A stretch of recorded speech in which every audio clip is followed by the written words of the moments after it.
Katie, I want to start with you. The hearing is now officially postponed. But what can you tell us about what the committee had planned for tomorrow? Because it's likely to be rescheduled pretty soon. They're only delaying it because of the storm. Trying to work off that first question is that there were a lot of questions inside of the committee about what could happen and what they could present to the American public.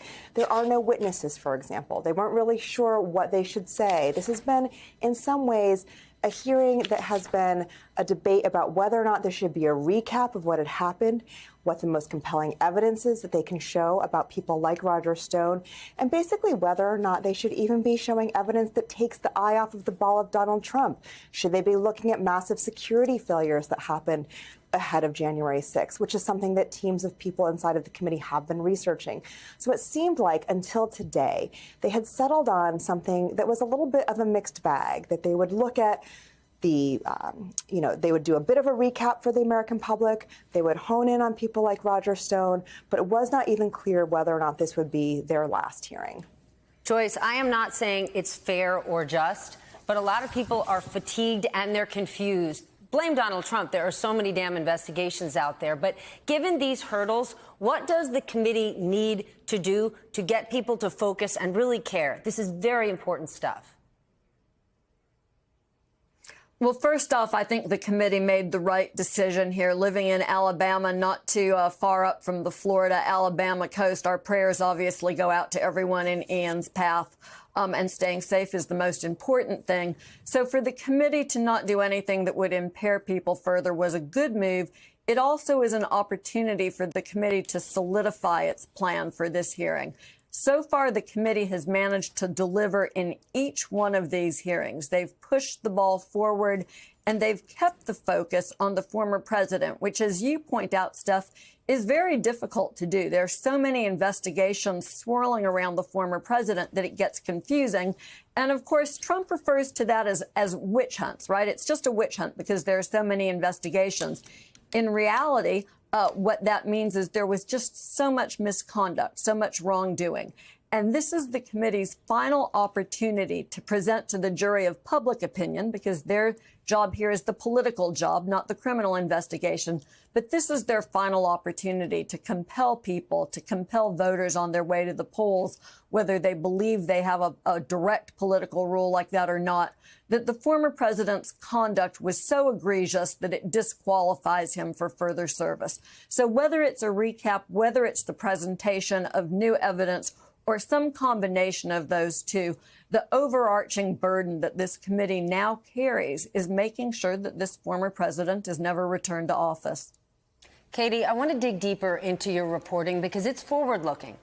You write, Representative Zoe Lofgren, Democrat of California, said the panel would focus some of its energy on ongoing threats to democracy, such as 2020 election deniers gaining power over election systems. Help us understand this, because they're not looking just at January 6th. What they're pushing forward to is showing the American public that these threats, these risks, they are ongoing. They're all over this country. Whether you see it or hear it, it's happening.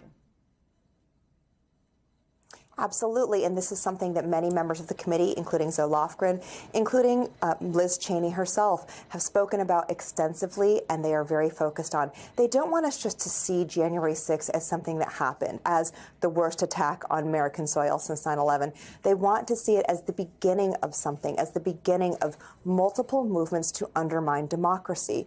So they want to sort of contextualize, not only was this terrible, but that it is not yet gone. It is a problem that was born on January 6th, and that is something that we need to vanquish. And so this is an obsession for many members of this committee, Zoe Lofgren, but particularly Liz Cheney. She just was speaking at the Texas Tribune Festival in Austin over the weekend, and on Saturday night, she said multiple times, I do not think that people who deny the results of the election should be in office. She encouraged voters to make sure that those people did not control the levers of government.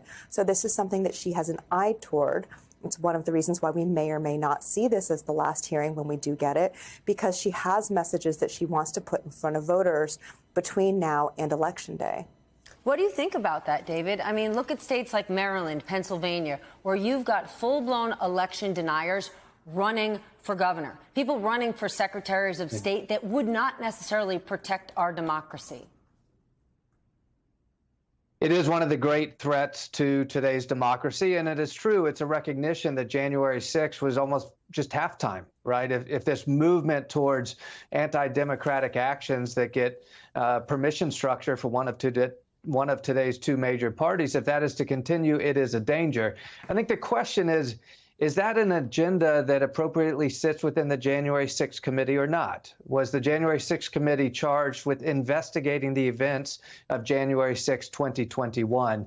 And I would kind of lean towards the latter, in particular because, frankly, the clock is just not on their side, Stephanie. We have 6 weeks until Election Day. The American people's mind is not always going to be focused on Donald Trump and January 6th going into November. And then coming out of November, you only have another 6 weeks, which are the holidays. And frankly, if the House switches, a wind down of the January 6th committee.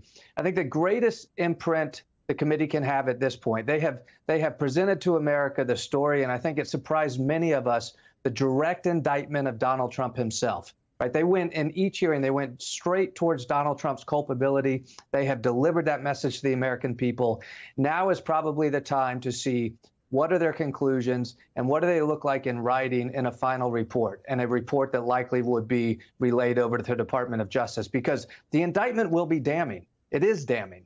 We don't actually need a whole lot more than what we've already seen to understand Donald Trump's culpability for January 6th. The question of what comes next, is the American public willing to stand up and stop the next January 6th, becomes a political question for voters in November and going into 2024. Joyce, it may be a damning indictment, but all they can do is write a report. Given that, how essential is it for them to wrap this thing up and give all of their work over to the Department of Justice, who can actually put some real consequences behind this? So DOJ doesn't have to wait on the committee to send them a report. They're fully capable of investigating on their own. In fact, in many ways, their power is far superior to Congress's.